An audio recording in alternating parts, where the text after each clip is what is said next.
మర్రి చెట్టు కింద ఇంకో చెట్టు ఇత్తు తెచ్చి పెడితే అది బతకదట. మర్రి చెట్టు దాన్ని పెరగనియదని అంటారు. ఇగో సేమ్ ఇదే మర్రి చెట్టు తీర్లా ఓ లీడర్ చేస్తున్నాడట. కార్యకర్తలను పైకి రాణిస్తలేడట. బాయిల కప్పల లెక్కనే ఉంచుతున్నారని గరమైతున్నారు కార్యకర్తలు. మరి గా లీడర్ ఏ పార్టీ మనిషో మనోళ్ళు చెప్తారు.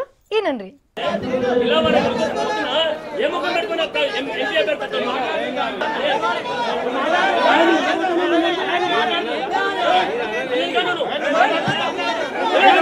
ఇన్నరా లొల్లి ఎట్లున్నదో. ఇదంతా తెలుగుదేశం తెలంగాణ పెద్ద మనిషి ఎర్రబెల్లి సార్ మీద తెలుగు తమ్ముళ్ళు చేస్తున్న మర్యాద ఇది.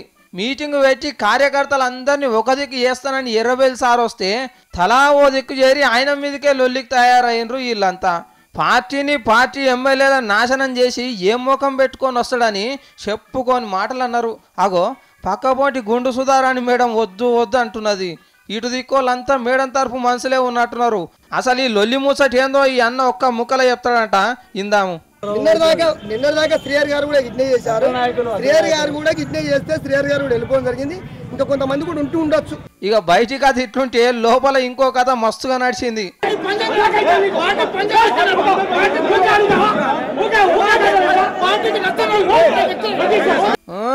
ఎంత గదిలేటట్టే కనిపిస్తలేడు. గింతగానం లొల్లి అయ్యేసరికి ఎర్రబెల్లి సార్కు ఏదో కోపం వచ్చి ఏమో అనగానే లొల్లి చేసిన తమ్ముడిని తీసుకుపోయి అమాంతం అవతలకి ఎత్తుకొని పోయిండ్రు. మనోడు చాలా గట్టిపిండం ఉన్నట్టున్నాడు. పక్కకునైనా గల్ల పట్టుకొని బయటకు వచ్చేదానికి ఇడిచిపెట్టలేదు. ఇక ఏమన్నాడో ఏమో కానీ మొత్తానికైతే పూనకం వచ్చినట్టే ఊగిపోతున్నాడు. ఎంతమంది ఆగవచ్చినా ఆగితేనా? అర్రే ఆపకుండ్రి, ఆయన ఆవేదన ఏందో జర చెప్పనీయండ్రి. ఓ అన్న మొస తీసుకొని నువ్వు చెప్పే. నాకు 18 సంవత్సరాల ఇంతకు ముందు నుండి తెలుగుదేశం పార్టీ ప్రాణంగా పనిచేసింది నేను. అన్న పాద చరిత్ర పక్కకెట్టి ఇప్పటి ముచ్చట చెప్పే.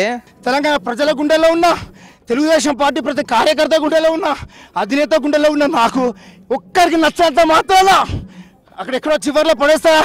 అధినేత గుండెల్నే ఉన్నోనికి గీడ జాగేందుకు తీయ అనుకున్నట్టున్నారు. కానీ ఇంతకు నీకు మర్యాద లేకుండా చేసిన మనిషి ఎవలే? నీ కోపం ఎవరి మీదకి? ఎవరైతే సరిగా గిట్టుబాట్లు దొరకక ఇక్కడ ఉండి ఈ పార్టీని ఏదో కాపాడుతున్నారు కూడా నాశనం చేస్తున్న వ్యక్తి ఎవరైతే ఉంటారో